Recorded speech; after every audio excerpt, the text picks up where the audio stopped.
Prodávala na Staroměstském náměstí květiny, aby mohla koupit lék pro svou babičku. A především byla bezdůvodně nazvána zlodějkou.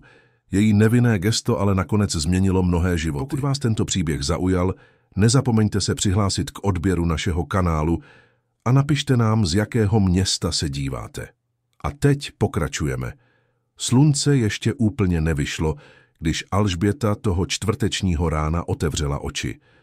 Dům byl malý, se stěnami, které v sobě uchovávaly více vzpomínek než barvy, a studená betonová podlaha oznamovala, že se blíží moravská zima. V 5 letech už dívenka věděla, že den začíná brzy, mnohem dříve, než se ostatní chlapci a dívky v jejím věku probouzejí, aby se dívali na pohádky v televizi nebo žádali o snídani připravenou na stole. Pomalu vstala a snažila se nedělat hluk. V sousední místnosti, oddělené jen vybledlým látkovým závěsem, spala její babička paní Marie s těžkým a nepravidelným dechem. Zvuk toho chraplavého kašle, který se někdy ozýval uprostřed noci, Alžběta až příliš dobře znala. Věděla, že babička potřebuje drahé léky, ty v krabičkách se složitými názvy, a že její matka Veronika každý den odchází hledat příležitostné práce právě proto, aby mohla tyto krabičky zaplatit, kromě nájmu a jídla, kterého nikdy nebylo dost. Alžběta přešla na zadní dvorek, maličký prostor vmáčknutý mezi sousedovu zeď a oprýskanou stěnu kuchyně. Tam, uspořádané v řadách na dřevěných prknech podepřených cihlami, byly její poklady. Znovu použité plechovky od sušeného mléka, prázdné kelímky od margarínu, napůl rozříznuté PET lahve a několik popraskaných hliněných květináčů, které našla v odpadcích na místním trhu. V každé z těchto provizorních nádob rostly květiny. Nebyly to dokonalé růže ani sofistikované orchideje, jaké vídala ve výlohách květinářství v centru. Byly to květiny prosté, ale živé, drobné kopretiny, karafiáty různých barev, růžové pelargonie, fialové fialky a několik sukulentů, které rašily s obdivuhodnou houževnatostí, i když byly zasazeny v tak malém prostoru a s tak malým množstvím hlíny. Nápad se zrodil před několika měsíci, když jí paní Blažena, starší sousedka, která bydlela o 3 domy, dál dala sáček se semínky.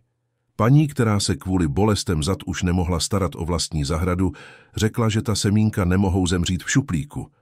Alžběta dárek přijala s rozářenýma očima a běžela ho ukázat babičce. Paní Marie, i když byla nemocná, naučila vnučku připravit hlínu, smíchat to málo půdy, co měli, se suchým listím a slupkami od zeleniny. Také ji naučila, že rostlina potřebuje 3 věci: dobrou zem, správné množství vody a každodenní lásku. A tak to začalo. Alžběta začala sbírat semínka květin, která viděla padat na zem, zachraňovala malé sazenice, které trhovci na konci dne vyhazovali, a prosila matku, aby schovávala každý prázdný kelímek, který se doma objevil. S trpělivostí někoho, kdo se už narodil s vědomím, že dobré věci rostou pomalu, dívenka každé ráno zalévala své rostlinky, mluvila s nimi, jako by to byly kamarádky, a každý nový lístek, který vyrašil, oslavovala jako zázrak. Když vykvetly první květy, paní Marie slabým, ale nadějeplným hlasem navrhla, že by Alžběta mohla zkusit některé prodat.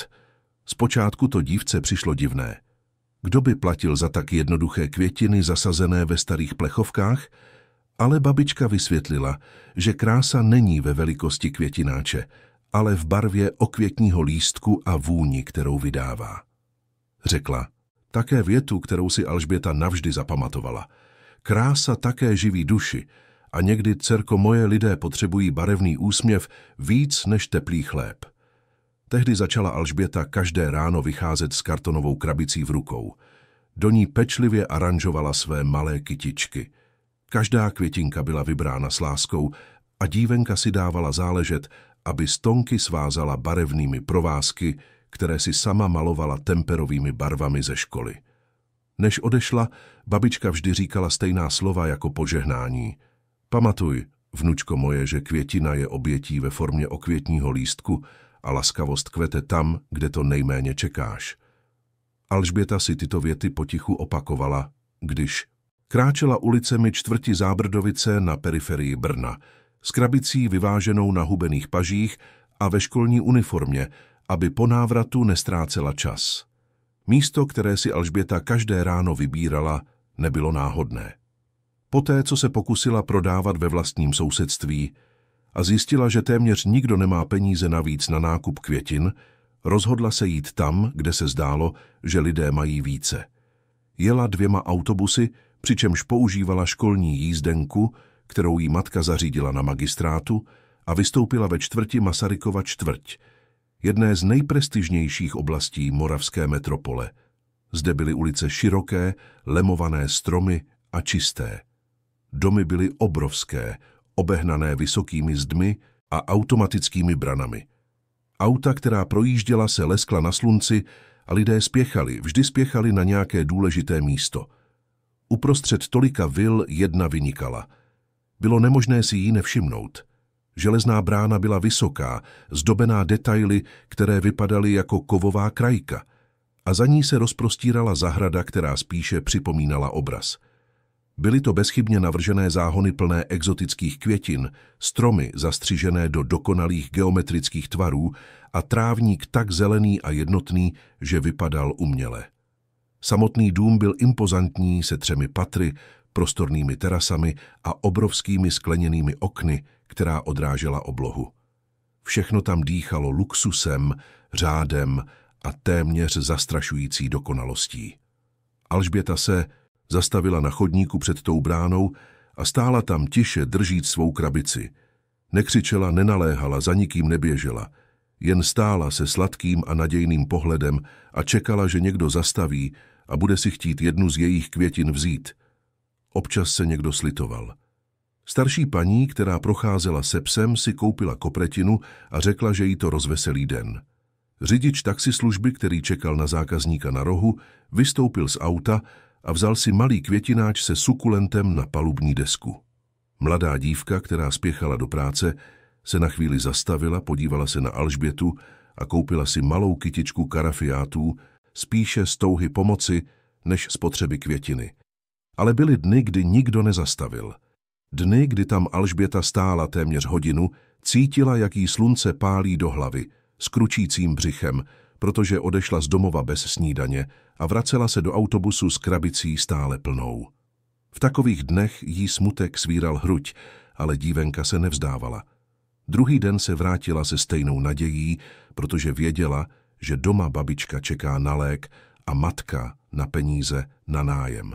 Uvnitř vily se život odvíjel v úplně jiném rytmu.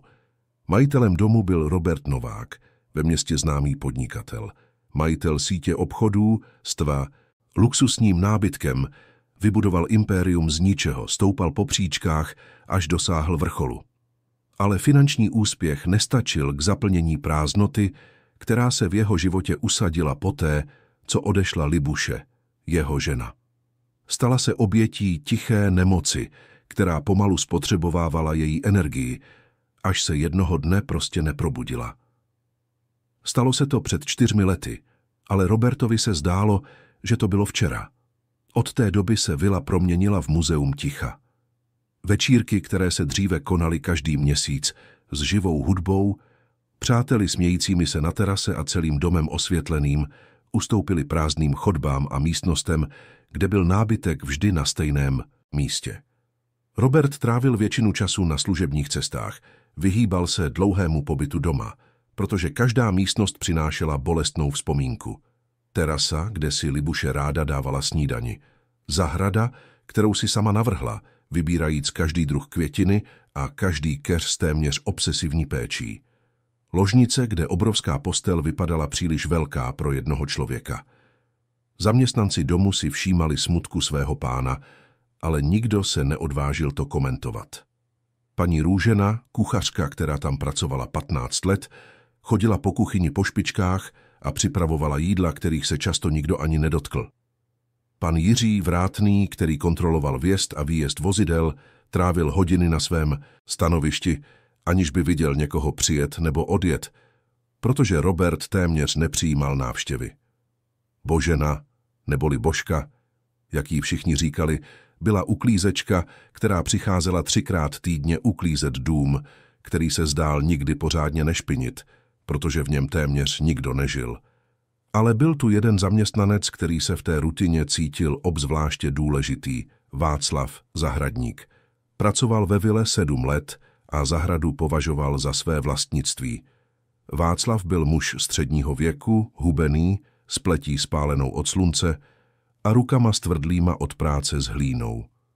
Vstával před úsvitem, aby zalil rostliny, zastřihl keře, vytrhal každý suchý lístek, který ohrožoval dokonalý vzhled, a trávil hodiny úpravou záhonů, aby byly bezchybné.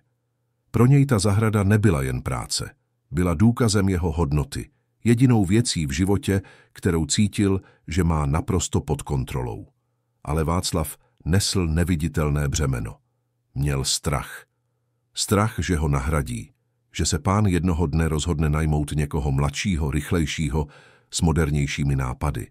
Strach, že veškeré jeho úsilí nebude uznáno, že se lidé podívají na zahradu a neuvědomí si, kolik potu a oddanosti v ní je. A tento strach ho činil podezřívavým, panovačným a někdy i krutým. Nesnesl, aby cokoliv narušilo řád, který sám vytvořil. Žádný lístek na špatném místě, žádná květina, kterou by si nevybral on, žádná cizí přítomnost narušující harmonii jeho teritoria. Proto, když Václav poprvé uviděl Alžbětu stát na chodníku s tou kartonovou krabicí plnou jednoduchých květin, něco se v něm pohnulo. Kdo je ta holka? Odkud pocházejí ty květiny? A hlavně, proč si vybrala právě tenhle chodník před dokonalou zahradou, kterou s takovou péčí udržoval? V hlavě Václava byla odpověď zřejmá. Ta holka musela krást květiny ze zahrady vily. Jiné vysvětlení neexistovalo. Květiny takového druhu, podobné těm, které sám pěstoval, nemohly pocházet odjinud. První dny Václav jen pozoroval, schovával se za stromy v zahradě, špehoval, mezi listy a v duchu si zapisoval časy, kdy se dívka objevovala. Nikomu nic neřekl, ale zášť v něm rostla. Byla to urážka, troufalost. Někdo kradl ze zahrady, kterou chránil zuby nehty, a ještě měl tu drzost prodávat květiny přímo tam před domem. Václav cítil, že musí něco udělat. Musí zjednat pořádek. Musí ukázat, že tady si na něj nikdo nepřijde. Mezitím Alžběta pokračovala ve své rutině, nevědomá nenávistných pohledů, které k ní směřovaly zevnitř zahrady. Nevěděla, že je pozorována, natož odsuzována. Pro ní byla ta obrovská brána jen orientačním bodem, místem, kde lidé procházeli a možná se zastavili, aby si koupili kytičku. Netušila, že na druhé straně těch železných mříží si někdo o ní vytváří celý příběh. Příběh, ve kterém byla padouchem. Jednoho rána byla paní Růžena v kuchyni a připravovala kávu, když se podívala z okna a uviděla dívku. Bylo to po třetí, nebo po čtvrté, co si všimla té drobné a tiché přítomnosti na chodníku. Kuchařce se sevřelo srdce. Sama pocházela z chudé rodiny. Věděla, co to znamená muset pracovat od dětství a vidět tu tak malou holčičku, samotnou, s tou krabicí v ní něco pohnulo. Když ten den skončila směnu, paní Růžena vyšla zadními dveřmi, obešla blok a přiblížila se k Alžbětě. Dcerko, co tady prodáváš? Zeptala se hlasem plným něhy. Alžběta zvedla oči, zpočátku vyděšená, ale brzy se nesměle usmála. Kytičky, teto. Pěstuju je doma a prodávám, abych pomohla mamince a babičce. Paní Růženě se udělal v krku knedlík. Vytáhla peněženku a pár mincí. Dej mi tenhle květináč s fialkami, ano? Bude se mi krásně vyjímat na okně. Alžběta jí opatrně podala květináč, jako by předávala něco velmi cenného. Děkuju, teto. Jste moc hodná. Kuchařka se vrátila do vily se sevřeným srdcem a květináčem fialek v rukou. Ten den se o dívce zmínila panu Jiřímu. Vrátný už. Alžbětu také párkrát viděl, ale dělal, že ji nevidí, protože věděl, že Václav nemá rád cizí lidi v blízkosti pozemku. Přesto pan Jiří souhlasil, že situace je smutná. Tak malé dítě, které takhle pracuje, zatímco na druhé straně brány je všeho tolik. Týdny plynuly a Alžběta se stala stálou přítomností na tom chodníku. Některé dny byly dobré, jiné ne tak moc. Ale dívenka se nevzdávala. Vždy se vracela, se svým nesmělým úsměvem, jednoduchými květinami a obnovenou nadějí. Pro ní byl každý člověk, který se zastavil a koupil si kytičku, malým zázrakem. Důkazem, že laskavost stále existuje, že uprostřed všeho toho, spěchu a lhostejnosti, se někdo ještě zastaví, aby se podíval na dítě a jeho květiny. Ale uvnitř vily se schylovalo k bouři. Václav to už nemohl vydržet. Byl si naprosto jistý, že ta holka krade květiny a nikdo nic nedělal. Zdálo se, že to nikoho nezajímá. A toho rozzuřovalo. Jednoho dne se rozhodl, že bude jednat, že s tím jednou provždy skoncuje, že všem ukáže, kdo je pánem té zahrady, že tu holku postaví na její místo a udělá to způsobem, který považoval za správný, rázně, s autoritou, bez prostoru pro výmluvy. Alžběta netušila, co se chystá. Toho rána se probudila obzvláště nadšená. Podařilo se jí zachránit 3 nové květy, které se chystaly rozkvést, a všechny je přinesla na prodej. Babička měla lepší noc, tolik nekašlala a to naplnilo dívčino srdce nadějí. Možná se věci zlepšovaly, možná se štěstí konečně obracelo. Možná dnes bude dobrý den. Přišla na chodník, položila krabici na zem, s obvyklou péčí upravila květináče a čekala. Slunce hřálo, ale vánek byl příjemný. Alžběta se podívala na modrou oblohu a pomyslela si, že den je příliš krásný na to, aby se něco pokazilo. Zhluboka se nadechla, cítila vůni vlastních květin smíšenou s vůní jasmínu, která se linula ze zahrady vily, a usmála se pro sebe. Uvnitř domu, schovaný za oknem ve 2. patře, pozoroval Václav. Ruce se mu třásly, ne strachy, ale potlačovaným vztekem. Rozhodl se, že dnes je ten den. Dnes s tím skoncuje. Sešel po schodech pevnými kroky, přešel zahradu, aniž by se rozhlížel, s rachotem otevřel bránu, až se Alžběta leknutím nadskočila a kráčel k ní se zachmuřenou tváří a zaťatými pěstmi. Dívka se na něj podívala, nechápala. Srdce jí začalo být rychleji. V pohledu toho muže bylo něco, co jí děsilo. Něco, co nikdy předtím neviděla, ani v nejtěžších dnech na periferii. Byl to druh chladného, vypočítavého vzteku, připraveného vybuchnout. Alžběta udělala krok dozadu, instinktivně chránit svou krabici tělem, ale už bylo pozdě. Václav stál před ní a bouře, kterou v sobě nesl, se chystala dopadnout na hlavu toho nevinného dítěte. Ticho, které v tu chvíli nastalo, se zdálo vážit tuny. Alžběta se dívala na Václava a nechápala, co se děje. Zahradník měl naopak oči upřené na kartonovou krabici a jeho tvář byla rudá, ne studem, ale vztekem, který se v něm dny hromadil a teď explodoval jako tlakový hrnec bez ventilu. Kde jsi ukradla tyhle kytky? Václavův hlas vyšel nahlas, ostře, plný obvinění. Neptal se. Tvrdil, odsuzoval, soudil. Alžběta udělala další krok dozadu a cítila, jak se jí třesou nohy. Snažila se mluvit, ale slova se jí zadrhla v krku. Nic neukradla. Ty květiny byly její, zasazené jejíma vlastníma rukama, opečovávané s takovou láskou ve starých plechovkách na dvorku. Ale hlas jí nešel z úst. Strach ji ovládl. Vím, že chodíš do zahrady a trháš kytky, pokračoval Václav a ukazoval na dívku prstem, jako by byla zločinec. Myslíš si, že jsem blbej? Myslíš, že to nevidím? Starám se o tuhle zahradu léta, znám každou kytku, každý list a moc dobře vím, když někdo sahá na to, co není jeho. Alžbětě se konečně podařilo vydat ze sebe slabý, třesoucí se hlásek. Já jsem nekradla, pane, já je pěstuju. Všechno doma, s babičkou. Používáme staré plechovky a semínka jsem dostala od paní Blaženy a na trhu, z věcí, co chtěli vyhodit. Lžeš, zakřičel Václav, až Alžběta udělala další krok dozadu. Neskoušej mě obalamutit touhle historkou.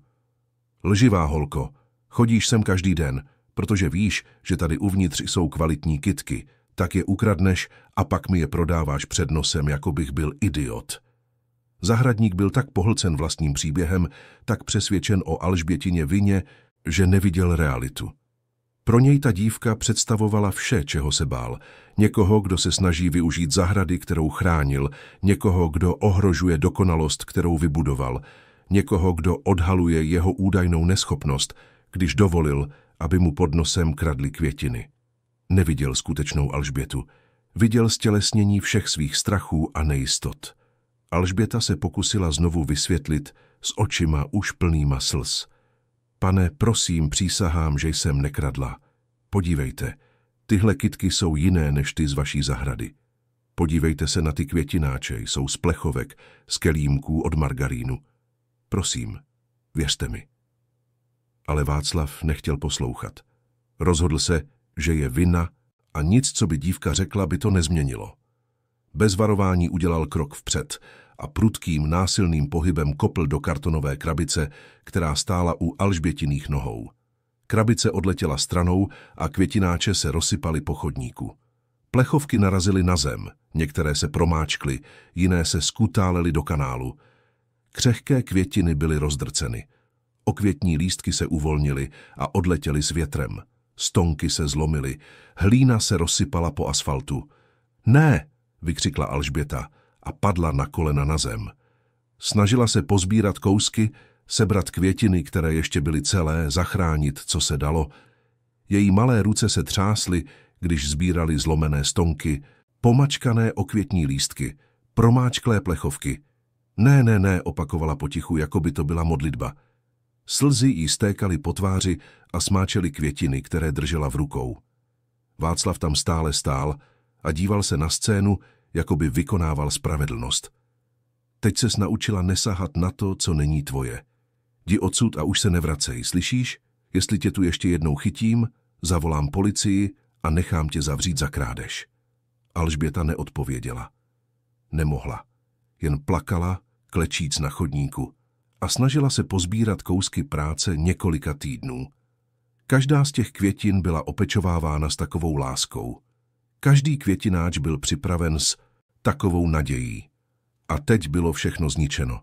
Nebyla to jen krabice, co byla rozbitá. Bylo to srdce té dívky.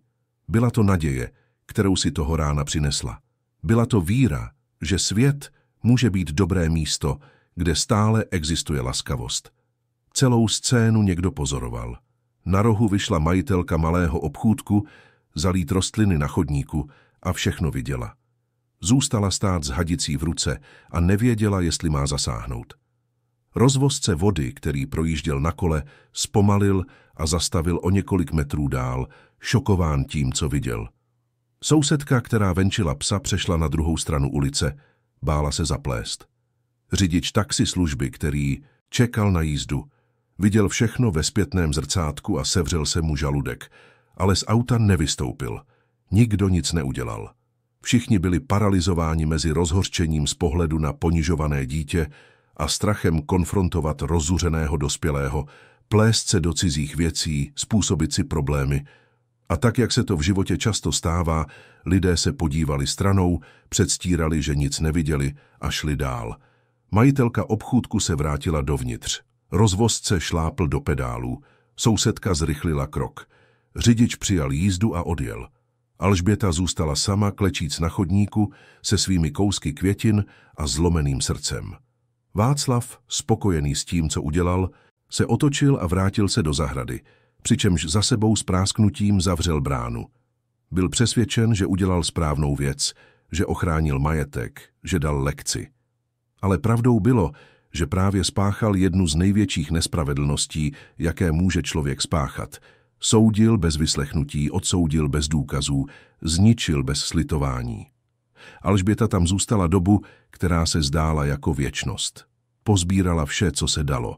Některé květiny byly zázrakem ještě celé. Opatrně je vložila do pomačkané krabice spolu s plechovkami, které nebyly úplně proražené. Zbytek, co bylo neopravitelné, nechala tam rozházené na chodníku, jako by to byl hřbitov zničených snů. Když se konečně dokázala postavit, Alžběta si hřbetem ruky utřela slzy, vzala krabici a začala kráčet zpět na autobusovou zastávku. Každý krok bolel. Nebyla to fyzická bolest, bylo to něco mnohem horšího. Byla to bolest z pocitu nespravedlnosti, z obvinění z něčeho, co neudělala, z pohledu na zničení své práce před vlastníma očima a nejhorší ze všeho, bolest z poznání, že svět není vždy spravedlivý, že dospělí nemají vždy pravdu a že někdy vás nikdo neochrání, i když máte pravdu vy. Uvnitř vily si ne všichni scény nevšimli. Paní Růžena byla v kuchyni a připravovala oběd, když uslyšela křik. Běžela k oknu s výhledem na přední část domu a všechno viděla. Viděla, jak Václav kope do krabice. Viděla dívku padat na kolena. Viděla rozsypané květiny. Kuchařka si zděšeně přiložila ruku k ústům. To nebylo správné. Nic z toho nebylo správné. Chtěla vyjít ven, křičet, bránit dívku, ale něco jí zadrželo.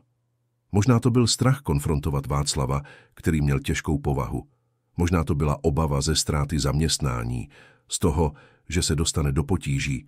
Možná to byl prostě šok z pohledu na takovou krutost tak blízko. Když se Václav vrátil dovnitř, paní Růžena se na něj tvrdě podívala. Václave, co to bylo? Co jsi udělal té holčičce? Zahradník se ani nepohnul. Udělal jsem, co se muselo udělat. Ta holka kradla kytky ze zahrady. Chytil jsem jí příčinu. Ale jsi si jistý? Viděl jsi ji, jak ty kytky bere? Naléhala paní Růžena. Cítila, že v tom příběhu něco nesedí. Nemusím to vidět, je to zřejmé. Odkud by jinak brala kytky na prodej?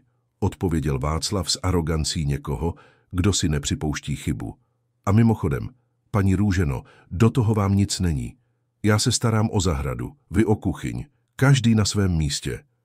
Kuchařka zmlkla, ale uvnitř vřela. Věděla, že Václav se mýlí. Viděla dívčiny květináče, mluvila s ní, jednu z květin si koupila. Ty květiny nebyly ze zahrady vily, byly jiné, jednodušší, zasazené v provizorních nádobách. Ale Václav nechtěl poslouchat.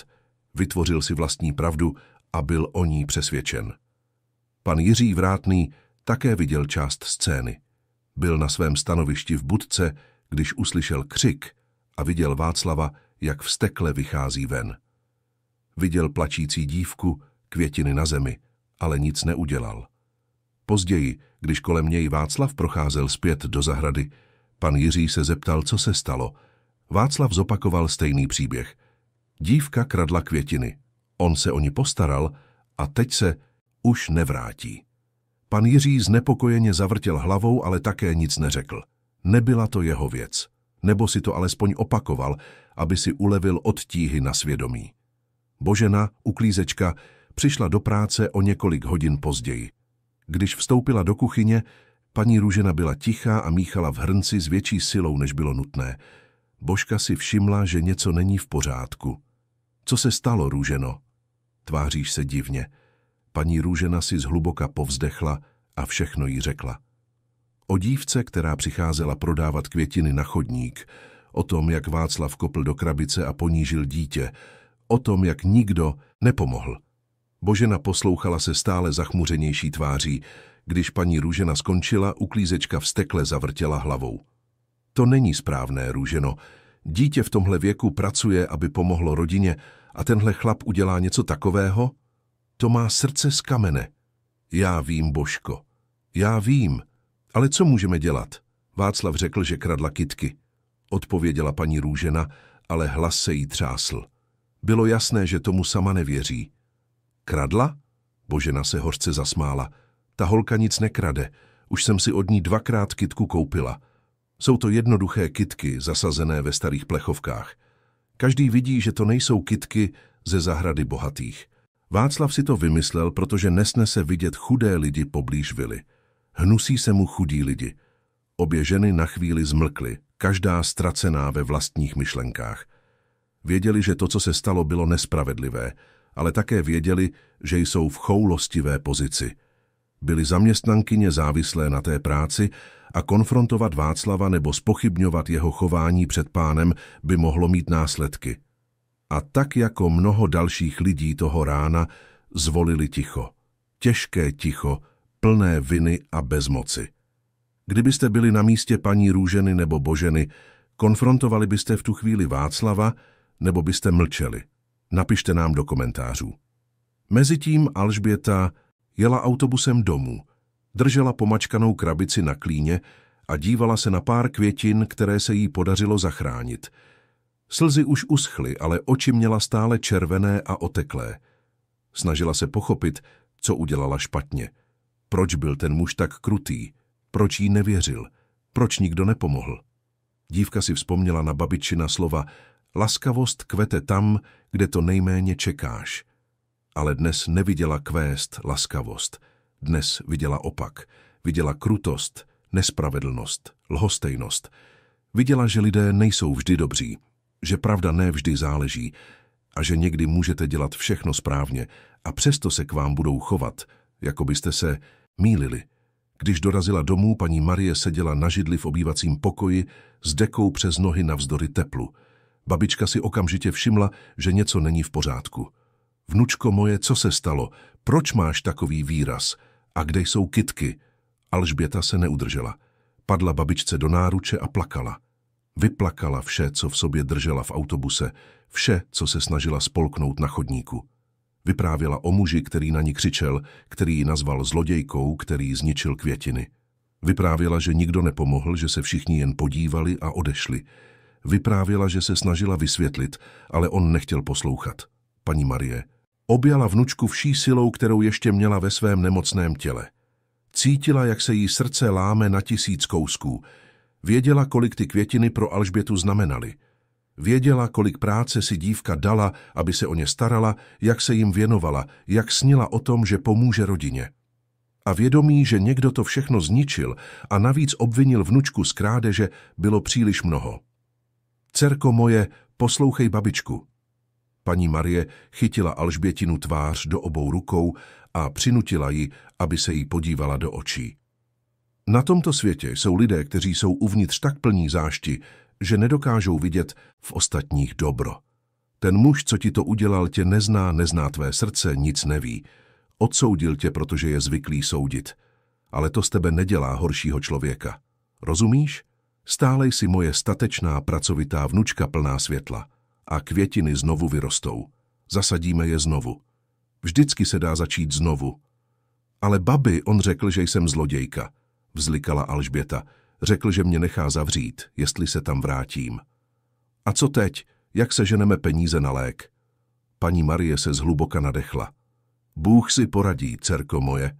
Vždycky si poradí. Nemusíš se na to místo vracet. Najdeme jiné. A co se týče léku, nějak to zvládneme. Nechci, aby s tímhle znovu procházela.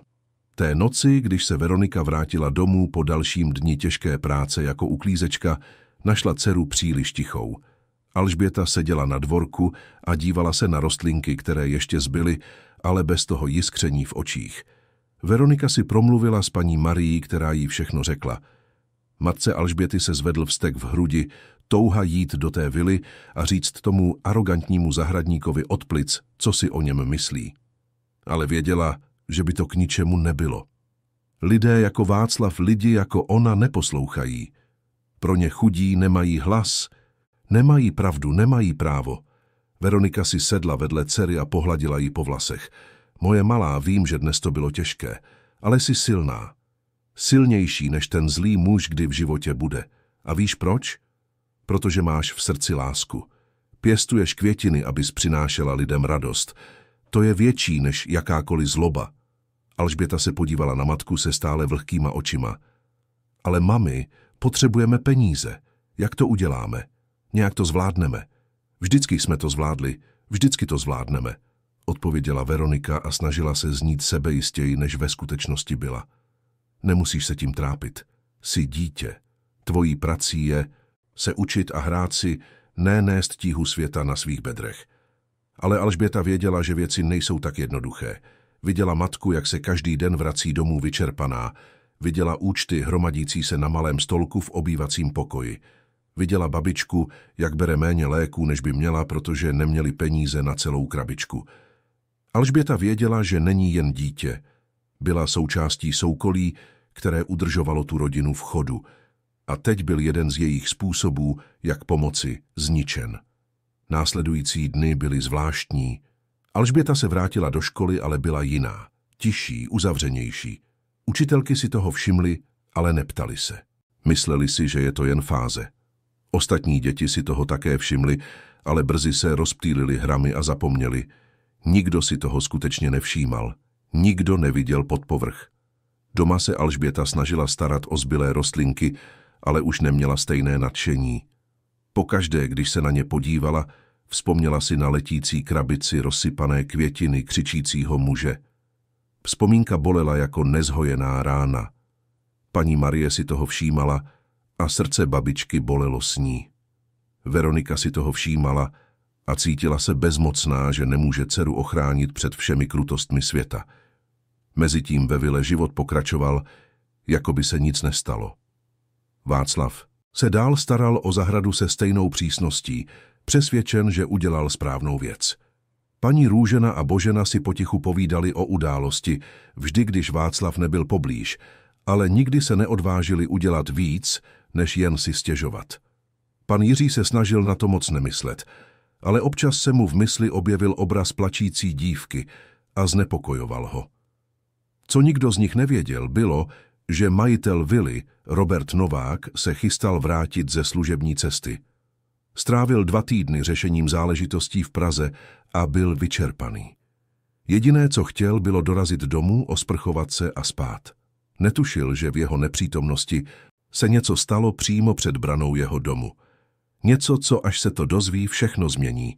Přiměje ho to vidět pravdy, kterým se léta vyhýbal. Zpochybní to důvěru, kterou vkládal do lidí kolem sebe. A co je nejdůležitější, přiměje ho to vzpomenout si, kým skutečně byl, než jeho život ovládla bolest.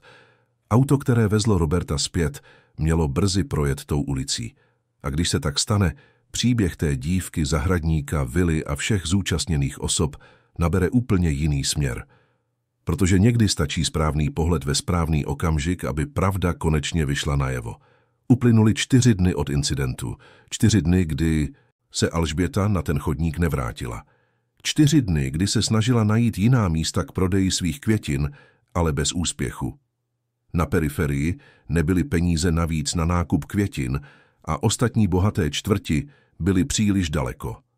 Dívka se pokusila prodávat u školy, na náměstíčku ve čtvrti, dokonce i před kostelem v neděli, ale prodeje byly malé, téměř žádné. Lidé procházeli, dívali se, občas pochválili, ale málo kdy si něco koupili. Doma se situace zhoršovala. Babičce došly léky a paní Marii se přitížilo. Kašel se vrátil s plnou silou a sotva se zvedla z postele. Veronika sehnala několik dní práce v jedné rodině, ale výplata měla přijít až na konci týdne a nájem už byl po splatnosti. Majitel domu se objevil u dveří a žádal peníze a Veronika ho prosila o pár dní navíc. Muž zabručel, ale dal jí ještě týden. Jen jeden. Ve čtvrtek večer seděla Alžběta na dvorku a dívala se na své rostlinky, když se ve dveřích objevila paní Marie, opírajíc se o zárubeň, protože neměla sílu ani stát sama. Babička zavolala vnučku slabým hláskem. Dcerko, pojď sem na chvilku. Alžběta k ní přiběhla. Babi, neměla byste stát. Vraťte se do postele. Ale paní Marie zavrtěla hlavou, chytila vnučku za ruku a podívala se jí hluboko do očí. Poslouchej, Bětko, vím, že se bojíš vrátit na to místo. A chápu to, ale také vím, že jsi statečná. Statečnější, než jsem kdy byla já. A někdy se musíme vrátit právě na místo, které nám ublížilo, ne abychom znovu trpěli, ale abychom ukázali, že se nevzdáváme. Že nedovolíme, aby zloba ostatních uhasila světlo, které máme uvnitř. Rozumíš, co ti babička říká? Alžbětě se udělal v krku knedlík. Ale co když to udělá znovu, babi? Co když na mě bude znovu křičet a rozbije mi kytky? Pak zvedneš hlavu a vrátíš se domů. Ale aspoň si to zkusila. Paní Marie pohladila vnučku po tváři.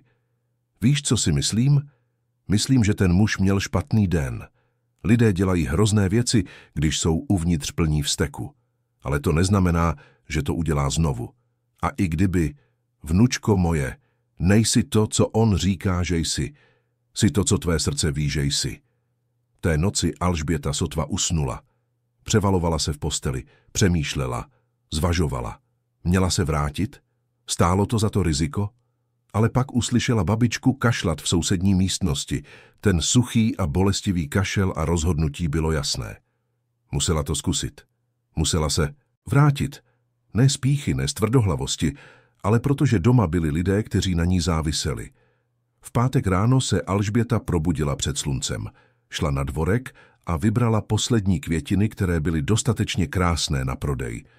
Moc jich nebylo, možná 6 nebo 7 malých květináčů, ale to bylo vše, co měla. Opatrně všechno naaranžovala do krabice, nyní opravené lepicí páskou, protože karton se roztrhl. Oblékla si školní uniformu, vzala batoh a než odešla, prošla kolem pokoje, kde spala babička. Paní Marie byla vzhůru a obě se na sebe podívali. Babička se usmála, slabě, ale s úsměvem plným hrdosti a lásky. Alžběta se usmála zpět, zhluboka se nadechla a odešla. Co Alžběta nevěděla bylo, že v tu samou chvíli na druhé straně města seděl Robert Novák v autě a vracel se z Prahy. Vyjel brzy ráno, aby se vyhnul hustému provozu a byl příliš unavený na rozhovor. Jeho řidič, spolehlivý muž, který pro něj pracoval léta, řídil v tichosti a respektoval náladu svého pána. Robert se díval z tmavého tónovaného skla, sledoval ubíhající město, ale ve skutečnosti nic neviděl. Jeho mysl byla daleko uvězněná v jednáních, číslech, smlouvách. Když auto vjelo do Akátové ulice, kde stála vila, Robert pocítil ještě větší únavu. Byl doma, ale necítil se jako doma. Bylo to jen místo, kde spal, když nebyl na cestách. Vila, která kdysi byla plná života, smíchu, hudby, byla nyní tichým mauzolém vzpomínek. Robert několikrát uvažoval o prodeji, ale nikdy nenašel odvahu. Prodej by znamenal přiznat, že Libuše skutečně odešla. Znamenalo by to uzavřít kapitolu, kterou nebyl připraven uzavřít. Auto zpomalilo, když se blížilo k bráně. Robert se podíval skrz sklo a uviděl něco, co ho přimělo zamračit se. Někdo stál na chodníku. Dítě. Malá holčička ve školní uniformě s kartonovou krabicí u nohou. Opatrně něco aranžovala v krabici, jako by to byly velmi cenné věci. Marku, zastavte tady kousek před bránou, požádal Robert řidiče, který okamžitě poslechl a zaparkoval několik metrů před vjezdem. Stalo se něco, pane? Zeptal se Marek ustaraně. Ne, všechno je v pořádku, jen chci něco pozorovat, odpověděl Robert, aniž by spustil oči z dívky. Na té scéně ho něco zaujalo. Co dělalo tak malé dítě samo na ulici s krabicí v tuhle ranní hodinu? V tu chvíli se objevil Václav. Zahradník viděl dívku z okna kůlny na nářadí a rozhodl se, že jí nedovolí, aby se vrátila. Přešel zahradu dlouhými kroky, s rachotem otevřel bránu a vyšel směrem k Alžbětě.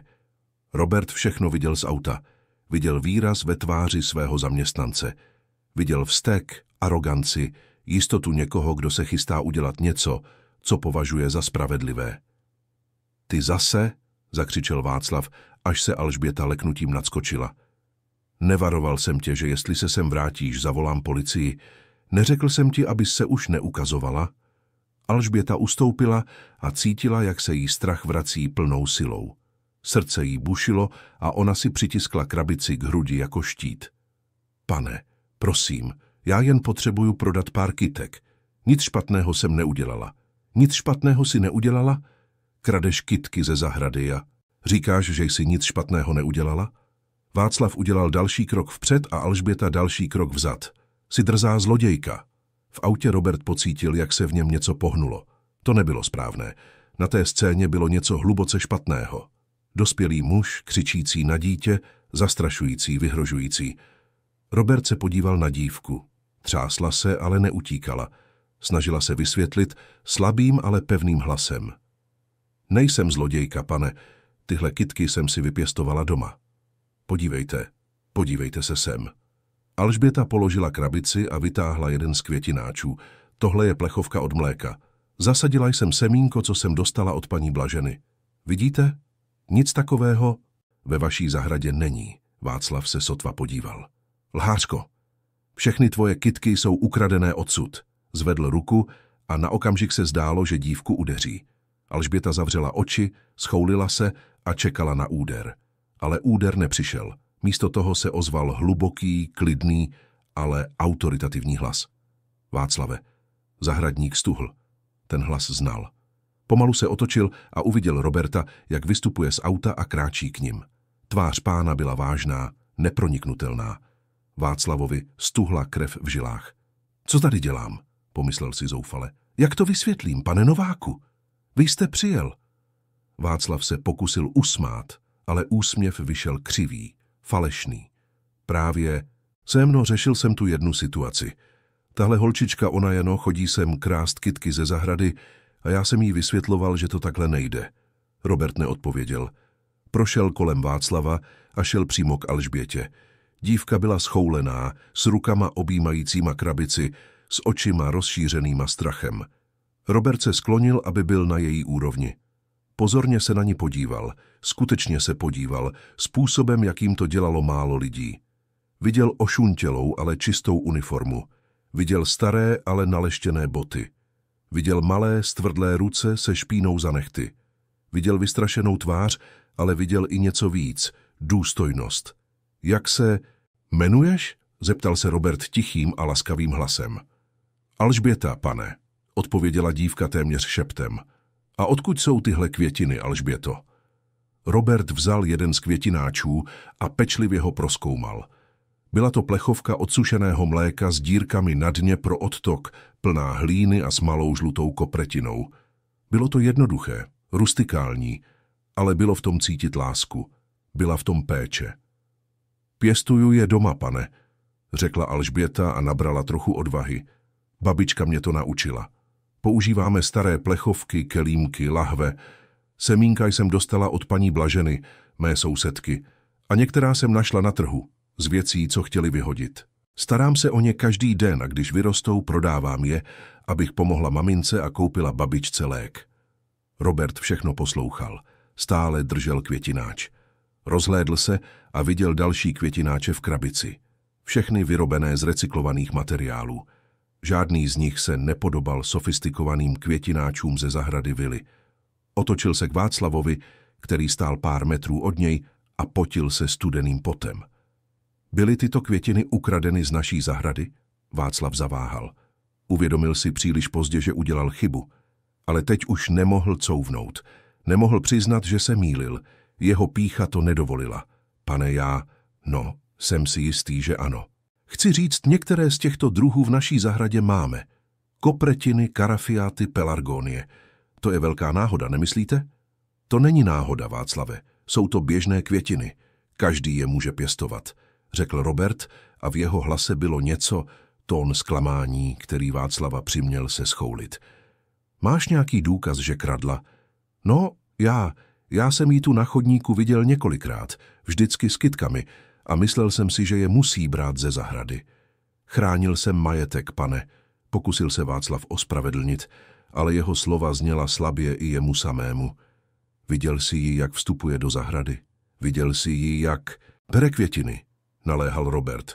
Přímo jsem to neviděl, ale takže jsi ji obvinil bez důkazu. Zničil si její práci, aniž bys měl jistotu, řekl Robert a ticho, které následovalo, bylo těžké. Václav sklonil hlavu, nevěděl, co říct. Robert se znovu otočil k Alžbětě.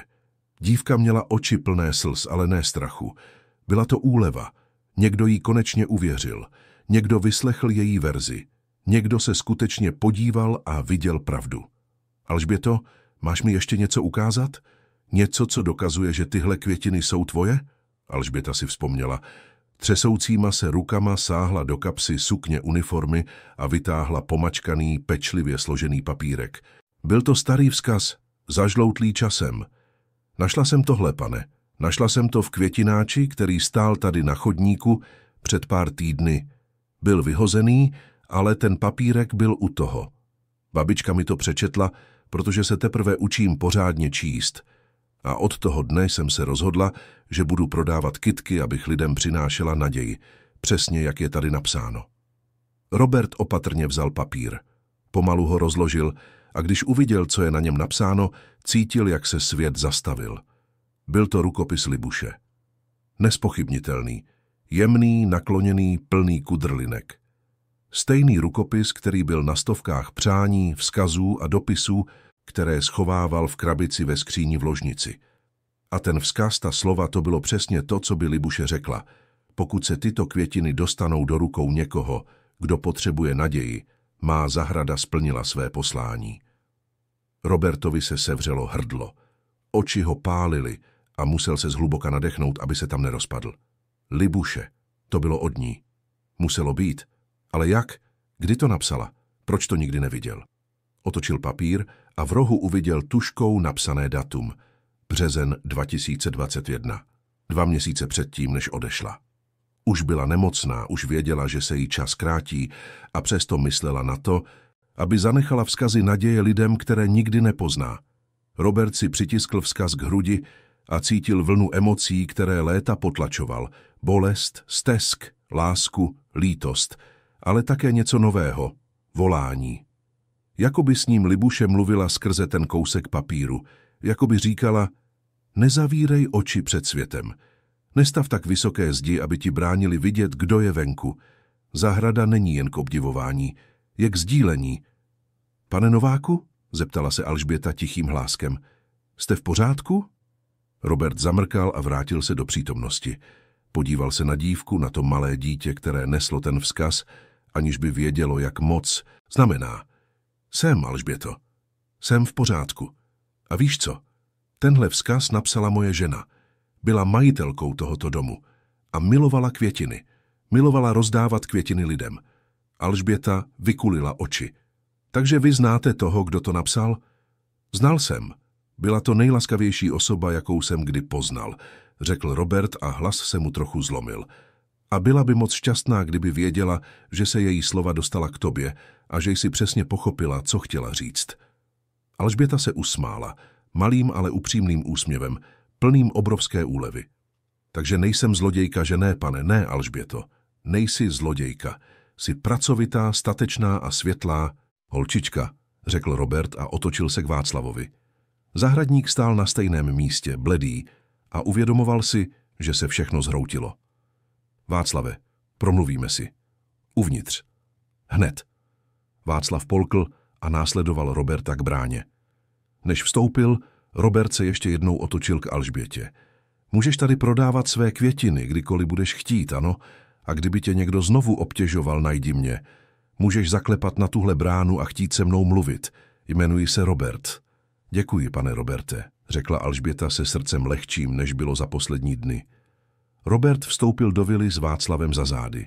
Marek, řidič, všechno viděl z dálky a byl ohromen. Nikdy neviděl svého pána takového, tak angažovaného, tak dojatého. Paní Růžena a Božena, které slyšeli ruch, špehovali z okna kuchyně a také všechno viděli. Obě se na sebe podívali s úlevou. Konečně někdo udělal to, co bylo správné. Uvnitř pracovny vily Robert požádal Václava, aby se posadil. Zahradník nervózně poslechl a mnul si ruce v klíně. Pane, já to můžu vysvětlit. Můžeš. A taky to uděláš. Přerušil ho Robert a posadil se za velký dřevěný stůl. Ale než začneš mluvit, chci, abys něco pochopil. Ta dívka nic neukradla. Obvinil si ji bez důkazu. Ponížil si ji. Zničil si její práci. Proč si to udělal, Václave? Z pýchy, ze strachu?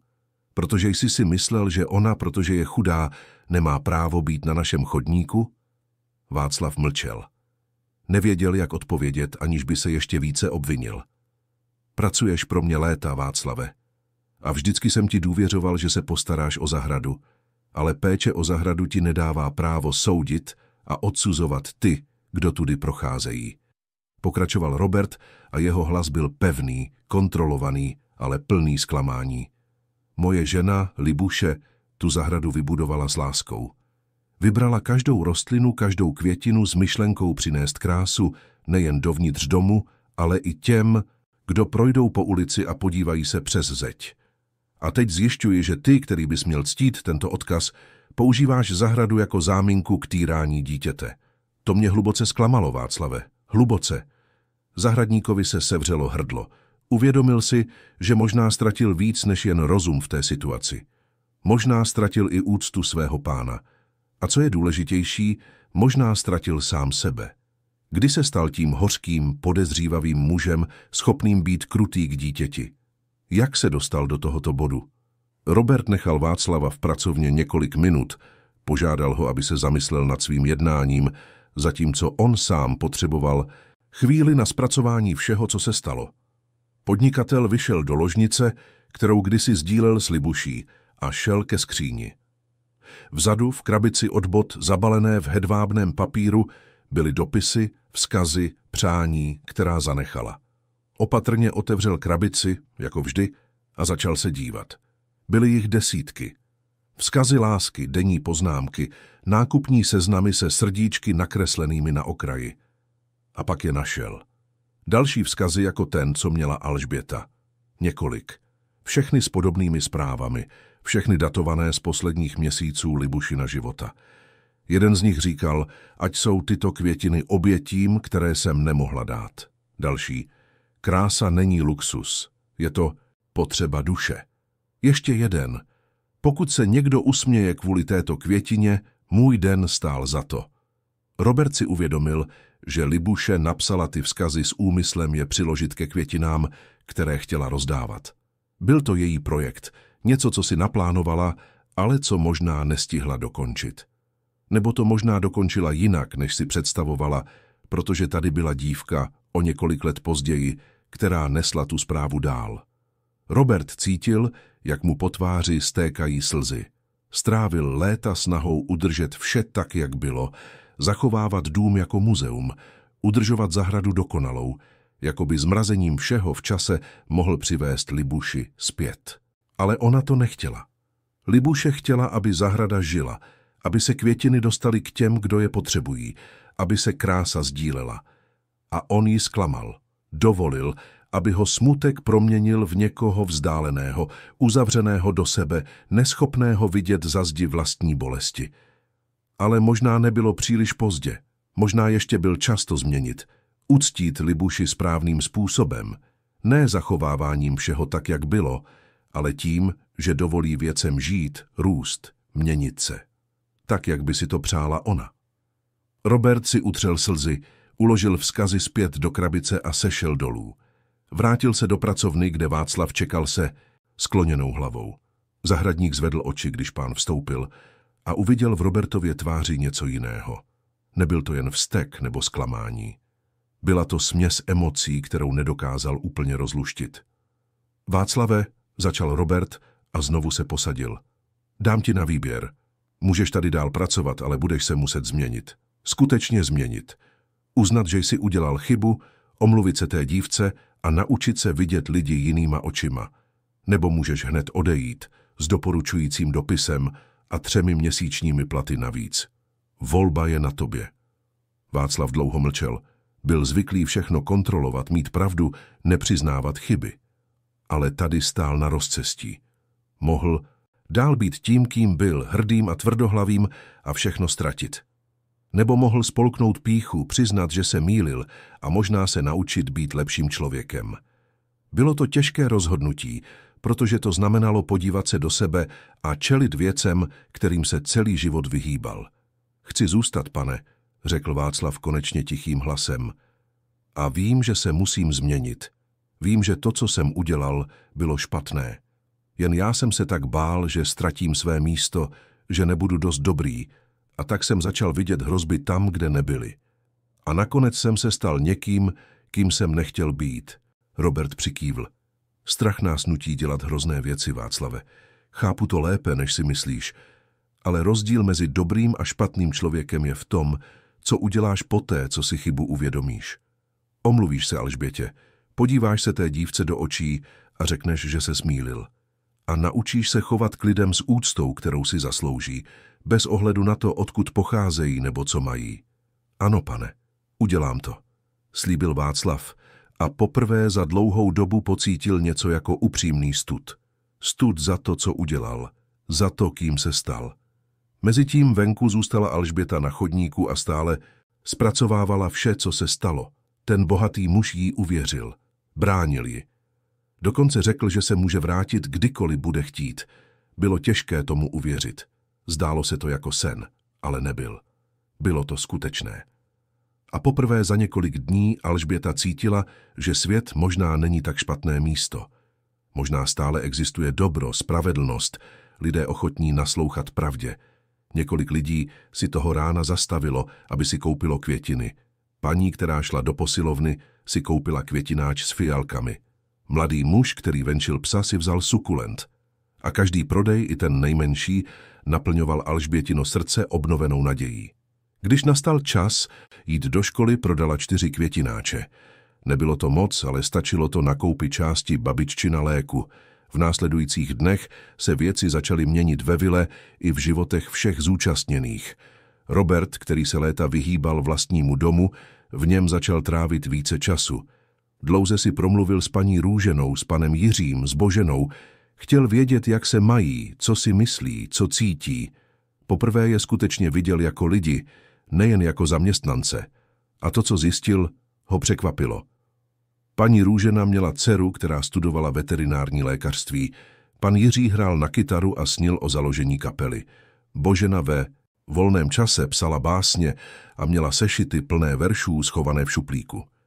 Všichni ti lidé měli životy, sny, příběhy. A on si toho léta nevšímal. Robert také chtěl lépe poznat Alžbětu. Požádal řidiče, aby zjistil, kde bydlí, a jedno sobotní odpoledne tam zašel.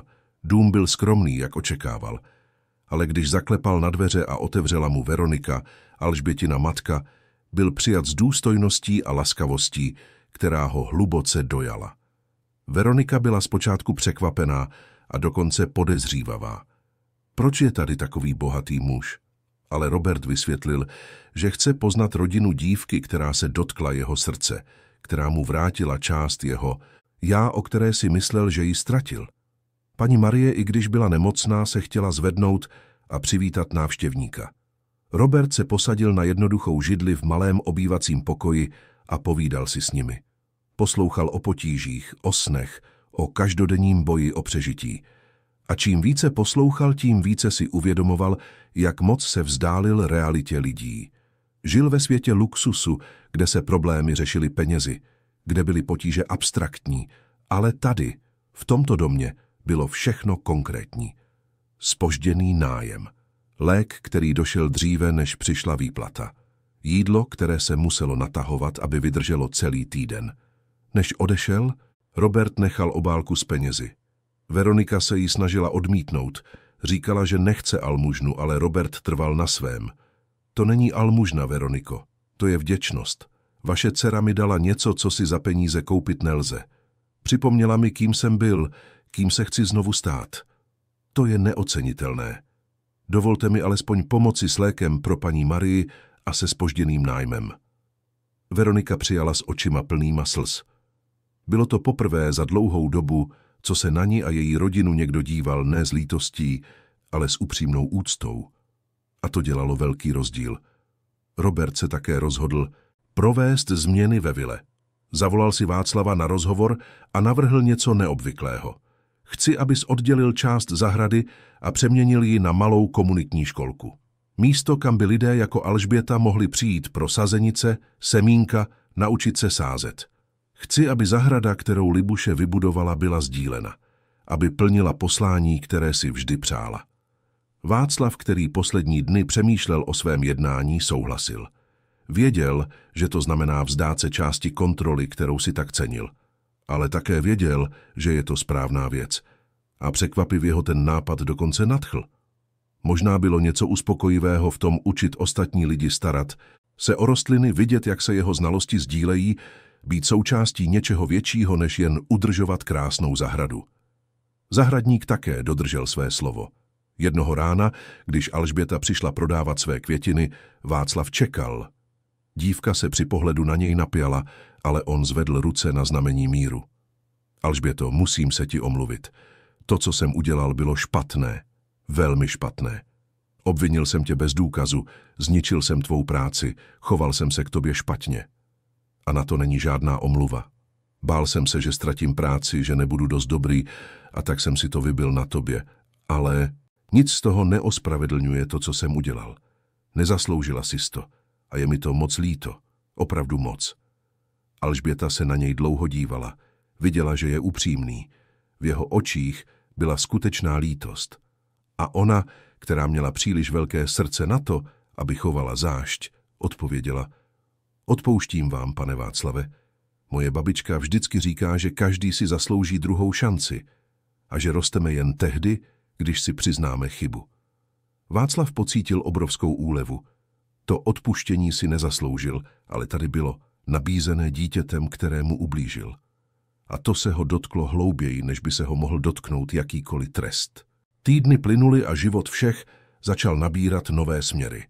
Komunitní školka byla otevřena a lidé z komunity začali přicházet. Václav, který byl dříve přísný a panovačný, zjistil, že rád učí. Rád viděl, jak se lidé učí sázet, starat se, nechat věci růst. A čím více učil, tím více se sám učil. Učil se o trpělivosti, o laskavosti, o kráse sdílení místo hromadění pro sebe. Paní Marie dostala díky Robertově pomoci odpovídající léčbu, který nejen zaplatil léky, ale také zařídil konzultace u specialistů. Zdraví staré paní se výrazně zlepšilo a vrátila se jí energie, aby se mohla s Alžbětou starat o dvorek. Obě, babička a vnučka, sázeli spolu každé odpoledne a tyto chvíle se staly ještě cennějšími. Veronika získala stálé zaměstnání v jednom z Robertových obchodů. Byl tak ohromen důstojností a silou té ženy, že se rozhodl dát jí příležitost. Veronika se ukázala jako oddaná a schopná zaměstnankyně a poprvé za léta mohla klidně spát s vědomím, že na konci měsíce přijde stálý plat. Alžběta dál prodávala své květiny, ale nyní s podporou všech. Robert dokonce navrhl, aby si na chodníku postavila vhodnější stánek, ale dívka dala přednost své kartonové krabici. Byl to její způsob, jednoduchý a pravdivý. A lidé ji začali cíleně vyhledávat. Dívka s květinami, jak se jí ve čtvrti začalo říkat. Její květiny byly jednoduché, ale přicházely s upřímným úsměvem a příběhem o překonávání překážek, který se dotýkal srdcí. Paní Růžena, pan Jiří a Božena se také cítili více ceněni. Robert se k nim začal chovat ne jako k podřízeným, ale jako k součásti rozšířené rodiny. Ptal se na jejich životy, podporoval jejich sny, vytvářel příležitosti. Vila, která byla dříve chladná a tichá, začala znovu žít. Ne stejným způsobem jako za života Libuše, ale novým způsobem. Způsobem, který ctil její památku tím, že dovolil životu pokračovat, věcem se měnit, lásce se šířit. Robert se také změnil. Začal trávit méně času na cestách a více času byl přítomen. Znovu otevřel některé místnosti v domě, které byly zavřené. Začal znovu přijímat přátele. A co je nejdůležitější, začal si znovu dovolovat žít.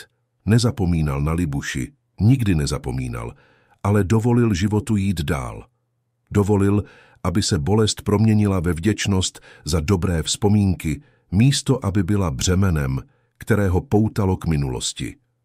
Jedno nedělní odpoledne, několik měsíců poté, co všechno začalo, Robert uspořádal v zahradě vily grilování. Pozval všechny zaměstnance s jejich rodinami, pozval Alžbětu s Veronikou a paní Marií, pozval sousedy, kteří navštěvovali komunitní školku. Vila, která byla tak dlouho tichá, se naplnila hlasy, smíchem, hudbou. Děti běhaly po zahradě. Dospělí si živě povídali. Paní Růžena připravila své speciální recepty. Pan Jiří přinesl kytaru a hrál pro všechny. Robert vše pozoroval z dálky, opřený o terasu s úsměvem na tváři. Podíval se na zahradu, na lidi, na život, který se tam odehrával a cítil, že Libuše je nějakým způsobem přítomna. Ne fyzicky, ale v každé květině, která rašila, v každém úsměvu, který se šířil, v každém skutku dobra, který se stal. Zasadila semínka lásky a štědrosti a teď, o několik let později, skrze ty nejneočekávanější lidi, tato semínka kvetla. Alžběta k němu přistoupila a držela malý květináč s bílou růží. Pane Roberte, přinesla jsem vám tohle. Zasadila jsem ji speciálně pro vás. Babička říkala, že bílá růže znamená mír a nový začátek. A myslela jsem si, že je to pro vás dokonalé. Robert vzal květináč s rukama třesoucíma se dojetím. Děkuji, Alžběto. Je to dokonalé. Víš, byla si to ty, kdo mě naučil, že někdy ty nejcennější věci přicházejí v nejjednodušších balíčcích. Ty se svými květinami ve starých plechovkách si mi dala víc, než by mohl dát jakýkoliv drahý dárek. Dala si mi zpět chuť žít. Alžběta se usmála tím čistým a zářivým úsměvem, který byl její značkou. Vy jste mi také dal něco důležitého. Ukázal jste mi, že na světě stále existují dobří lidé.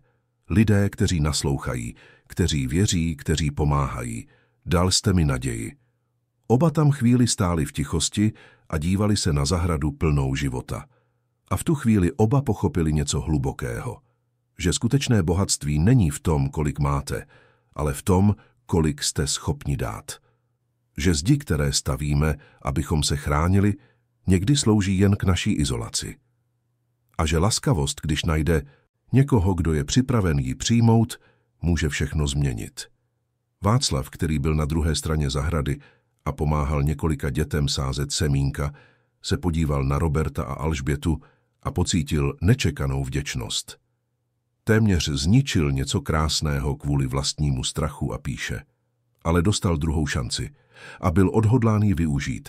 Učil se den za dnem, že kontrola není totéž, co péče, že dokonalost není tak důležitá jako účel a že někdy největším vítězstvím není udržet všechno přesně tak, jak je, ale dovolit věcem růst a měnit se. Jak slunce začalo zapadat a malovalo oblohu oranžovou a růžovou, lidé se začali loučit. Veronika ještě jednou poděkovala Robertovi se slzami v očích za všechno, co udělal pro jejich rodinu. Paní Marie, silnější a zdravější, než byla za poslední léta, objala Roberta a zašeptala mu do ucha. Vaše žena by byla velmi hrdá na muže, kterým jste se znovu stal. Alžběta odcházela jako poslední. Než prošla branou, otočila se a zamávala Robertovi, který ji zamával zpět. A v tom jednoduchém gestu byl tichý slib. Slib, že tento příběh zde nekončí. Že to byl jen začátek něčeho většího, nepravděpodobného přátelství. Proměny, která bude pokračovat. Květin, které budou dál sázeny, prodávány, sdíleny, šíříc krásu a naději kamkoliv přijdou. Té noci Robert vyšel do ložnice, otevřel krabici s libušinými vzkazy a znovu si je všechny přečetl. Ale tentokrát místo bolesti cítil mír. Cítil, že konečně pochopil, co chtěla. Že uctil její památku správným způsobem. Ne zachováváním všeho jako nedotknutelného muzea, ale tím, že dovolil lásce, kterou zasadila, dál růst, šířit se, dotýkat se životů. Vzal jeden ze vzkazů, ten, který říkal krása také živí duši, a vložil ho do rámečku. Pověsil ho na stěnu pracovny, kde ho mohl vidět každý den. Neustálá připomínka, že život se skládá z voleb. Že si můžeme vybrat, zda budeme stavět zdi nebo mosty. Že si můžeme vybrat, zda budeme soudit nebo chápat.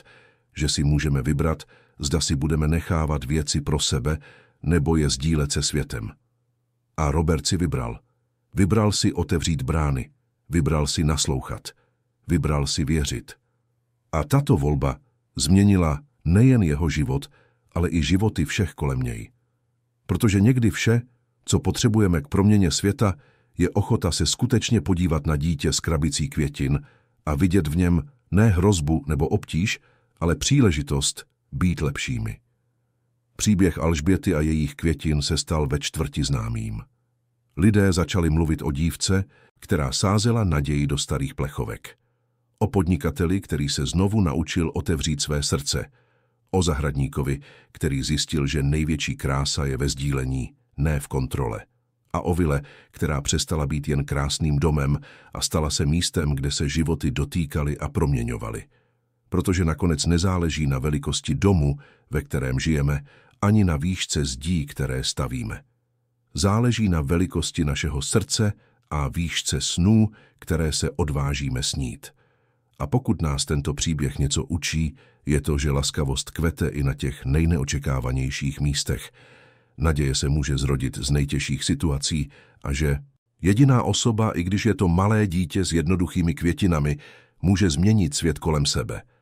A tak, zatímco město Brno pokračovalo ve své frenetické rutině, s lidmi běžícími z jedné strany na druhou, s problémy a radostmi, se sny a strachy, byla tu dívka, která každé ráno vycházela se svou kartonovou krabicí a sázela semínka dobra do každého srdce, kterého se dotkla. A byl tu muž, který se naučil, že někdy je třeba všechno ztratit, aby člověk zjistil, co je skutečně důležité. A byla tu zahrada, která konečně plnila své skutečné poslání, nejen existovat, ale mít význam. Drazí posluchači, doufáme, že se příběh Alžběty, Roberta a všech postav, které skřížily jejich cesty, dotkl vašeho srdce. Pokud vás dojala proměna, kterou statečné dítě a jeho jednoduché květiny způsobily v životech tolika lidí, klikněte na tlačítko Líbí se mi, přihlaste se k odběru kanálu a napište nám do komentářů, který moment vás nejvíce zasáhl. Bylo to, když Robert našel vzkaz od své ženy? Když se Václav omluvil? Nebo když Alžběta odpustila se štědrostí, jakou má jen čistá duše? Každý den přinášíme intenzivní příběhy jako tento, které odhalují nejhlubší stránku lidské duše, nutí nás přemýšlet o vlastních volbách a připomínají nám, že vždy je čas začít znovu změnit se, být lepšími. Těšíme se na vás v příštím díle s dalším příběhem, který vás dojme a inspiruje.